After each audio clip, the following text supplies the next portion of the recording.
अगले महीने 10 नवंबर को डीवाई चंद्रचूड़ सुप्रीम कोर्ट के मुख्य न्यायाधीश के पद से रिटायर हो रहे हैं। ऐसे में उन्होंने सुप्रीम कोर्ट में दूसरे सबसे वरिष्ठ जस्टिस संजीव खन्ना को सीजीआई बनाने की सिफारिश केंद्र को भेजी है।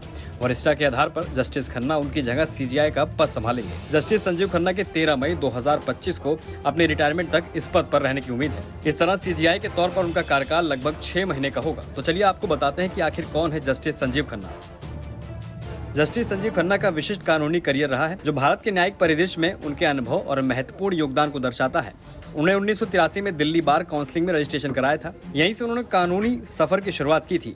शुरुआत में दिल्ली हाई कोर्ट जाने से पहले जस्टिस खन्ना 30 हजारी स्थित जिला अदालतों में प्रैक्टिस करते थे। जस्टिस संजीव खन्ना ने संवैधानिक कानून, मध्यस्थता, कमर्शियल लॉ, कंपनी लॉ और आपराधिक कानून सहित अलग अलग क्षेत्रों में प्रैक्टिस किया। उन्होंने आयकर विभाग के वरिष्ठ स्थायी वकील के तौर पर काम किया। बाद में राष्ट्रीय राजधानी क्षेत्र दिल्ली के लिए स्थायी वकील सिविल के रूप में जिम्मेदारी को संभाला। उनकी आपराधिक कानून में भी खासी थी। उन्होंने दिल्ली हाईकोर्ट में एडिशनल पब्लिक प्रोसिक्यूटर के तौर पर कई मामलों में बहस की। अक्सर महत्वपूर्ण मामलों में दिल्ली हाईकोर्ट की सहायता के लिए एमिक्स क्यूरी के रूप में कार्य किया। बता दें कि सुप्रीम कोर्ट में जस्टिस खन्ना ने ऐतिहासिक योगदान दिया है। विशेष रूप से उन्होंने दिल्ली के पूर्व मुख्यमंत्री अरविंद केजरीवाल को अंतरिम जमानत दी, जिससे उन्हें लोकसभा चुनाव के दौरान प्रचार करने की अनुमति मिली। इसमें उन्होंने लोकतांत्रिक भागीदारी के महत्व को रेखांकित किया है। दिल्ली के पूर्व उप मुख्यमंत्री मनीष सिसोदिया से जुड़े एक अन्य महत्वपूर्ण फैसले में उन्होंने इस बात पर जोर दिया है पीएमएलए मामलों में देरी होने पर ये जमानत का वैध आधार हो सकती है। जस्टिस खन्ना ने उस बेंच को भी नेतृत्व किया है जिसने इलेक्ट्रॉनिक वोटिंग मशीनों ईवीएम में डाले गए वोट के 100% वीवीपैट सत्यापन के अनुरोध का स्वीकार किया था। इतना ही नहीं, बिल्किस बानो मामले में दोषियों की ओर से मांगी गई अंतरिम जमानत की याचिका पर जस्टिस खन्ना ने सुनवाई करने से ही मना कर दिया था और दोषियों की याचिका को गलत बताते हुए रिहाई देने से मना कर दिया था।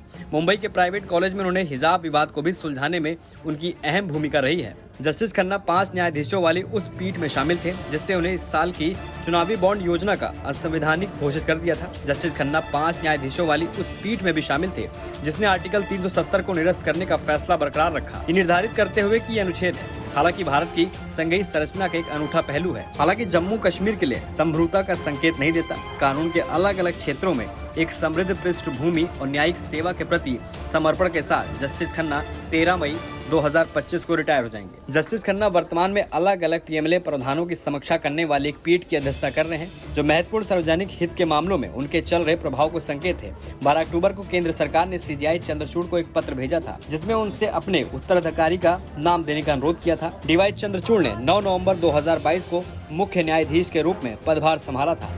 परंपरा के मुताबिक कानून मंत्रालय सीजीआई के रिटायरमेंट से लगभग 1 महीने पहले उन्हें पत्र लिखता है जिसमें उनके उत्तराधिकारी का नाम मांगा जाता है। इसके बाद वर्तमान सीजीआई मंत्रालय को सिफारिश भेजते हुए अपना जवाब देते हैं। मौजूदा सीजीआई की सिफारिश के बाद सरकार की ओर से जल्दी ही जस्टिस खन्ना को 11 नवंबर से अगले सीजीआई के रूप में नियुक्त करने की अधिसूचना जारी किए जाने की उम्मीद है।